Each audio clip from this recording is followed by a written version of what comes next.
আর আনাসের বিষয়টা সে মাঝে মধ্যে তার মানে ধরেন হয়তো আমার সাথে মসজিদে যাচ্ছে, সে তার বাবার সাথে বসবে না, অন্য জায়গায় যায় বসে, আবার দেখা যাচ্ছে মসজিদ থেকে বাইরেও চলে যাইতেছে উল্টা পথে। লাস্টে আসছেন 13/1/24, আজকে প্রায় 1 বছর পরে, 1 বছর 1 মাস পরে আসছেন। আগে থেকে ডিফারেন্স কি হয়েছে? আগে থেকে মানে ধরেন জিদ টিদ এগুলো আগের মতোই আছে, এখনো জিদ দেখায়। তারপরে হয়তো বা ওই মোবাইলে কিছু পড়ে শিখছে, ধরেন হয়তো বা আগে মোবাইল। তো কথা বলতে পারতো না। না না, আগে তো হ্যাঁ তার মানে কি কি বলে চিল্লা চিল্লা সেটা সে বলতে পারে, আমরা তো কিছু বুঝি না তার কথা। এখন বুঝেন না? এখন তো হয়তো হ্যাঁ আব্বু তো এমনি তো মাঝে মধ্যে রাখতেছে, বাবু আব্বু ডাকে, নানুও ডাকে, তবে যে ইন্ডিকেট করি যে নানু এটা এভাবে বলে না। হয়তো যখন আসছেন আমার এখানে তখন কিন্তু কোনো কথা বলতে না। বলতো না। হ্যাঁ উনি কথা বলছি বলে কেন? আমি বলছি অ্যালার্জি উঠবে, ওটা করে ভালো হবে।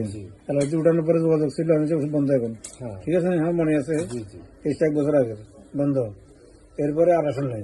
না এখন শুধু মানে অস্থিরতাটা ফাঁস করতেছি তো, জি জি অস্থিরতা। অ্যালার্জি আবার উঠবে, হ্যাঁ আবার উঠে আবার গাছে ফুসপানি যাবে। রাজি থাকেন, চিকিৎসা নেবেন, না হলে আল্লাহ হাফেজ। এর বাইক কিছু দিয়েছিল, ও তো আপনার এই যে এটা কি বেলাডো না দিছিল, বেড়ানো তো আমিও দিয়েছিলাম চিকিৎসা করে নিতে। ওইটা মনে হয় 10 যেটা ওইটা দিছে। হ্যাঁ, এরপরে এরপরে আর কি ওষুধ দিচ্ছে অবশ্য আমি পরে আবার অ্যালার্জি উঠছে। জি জি উঠছিল। ওটার পরে কি করলো? উঠার পরে তো যে ওষুধ কি জানি দিছে, এটা নাম নাই এই মুহূর্তে মনে নাই, ওষুধ দিছে তবে ভালো হচ্ছে না।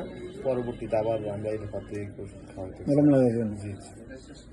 দুঃখজনক। যে লরিক্স একটা যে মলম এটা লাগাইছে, আর আবার আমার রাতে লাগাইছে, সকালে গোসল এমনি করা। ডাক্তারের বলছে রোজ লাগার জন্য।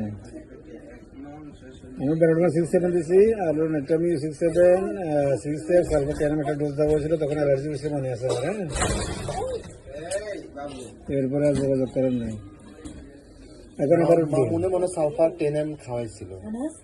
সালফার ট্যানাম তো আমি ডোজ দিছি। এখন কি বলেন? এখন কি এভাবে চলবো না? এবার গ্যাপ দিয়ে আসলে হবে না তো, রোগী দেখবো না, বুঝছেন না? আত্মীয় স্বজনের ভিন্ন হিসাব, কথা বুঝেন নাই? হ্যাঁ, অ্যালার্জি আবার উঠবে, মনে থাকবে না? আর না জীবন কষ্ট করবেন বাচ্চা লোক, এটা রোগী ভালো হয় না। ডাক্তার ঘুম পাড়ায় রাখে, ডাক্তার কি করে ঘুম পাড়ায় রাখে। তারপরে হ্যাবলা বুঝেন, হ্যাবলা হ্যাবলা হয়ে থাকবে।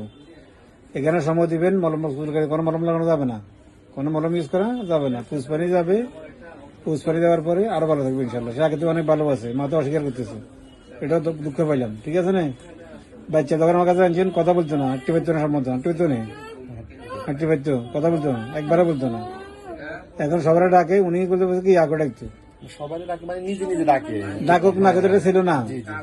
আমি বলছি আমার এখানে 3-4 বছর সময় দিবেন, গায়ে থেকে ফুসপানি যাবে। ঠিক আছে, ফুসপানি যখন উঠছে আমি ওষুধ বন্ধ করছি। এরপর কিন্তু আমার বাচ্চার ডাক্তারটা বলতেছেন, তার ঘরে ডাক্তারের সমস্যা নাই, সেও দিয়েছেন ডাক্তার, ঘরে ডাক্তার সমস্যা নাই, কিন্তু সে কন্ট্রোল করতে পারে নাই। না ভাই কি করছেন, আবার কি লাগাইছেন? মলম লাগাইছেন। মলমে পৃথিবীর কোন পৃথিবীতে মলমের কোন রোগ ভালো হয় না, সে তো অত বড় ডাক্তার হোক, আমার কিছু যায় আসে না। যদি কেউ বলে যে মলমের রোগ ভালো করছে, আমি 2 মাসের মধ্যে 3 মাসের মধ্যে ফোন করতে পারবো, সে ভালো করতে পারে না। মনে থাকবে নেই, মলম কোন রোগ ভালো না, মলমের রোগ ডায়াবেটিস। মলম কি রোগ হয়? ডায়াবেটিস। তাহলে কি করে আর মারে, বাচ্চা ছোট বাচ্চাদেরকে কিন্তু মারে সে। এছাড়া তো নর্মালি জিত থেকে আমাদেরকেও মারে, কিন্তু ছোট বাচ্চাদের সাথে গিয়ে খুশকি রেখে লাগাই দিবে। কথা না শুনলে দোয়া করবেন, ঠিক আছে না?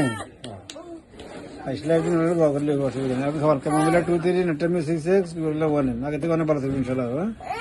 হ্যাঁ, আবার শুরু করে উঠবে। আর ম্যাডামের একই রকম যে আপনার অ্যালার্জি আছে। ম্যাডাম রুবি না করেন,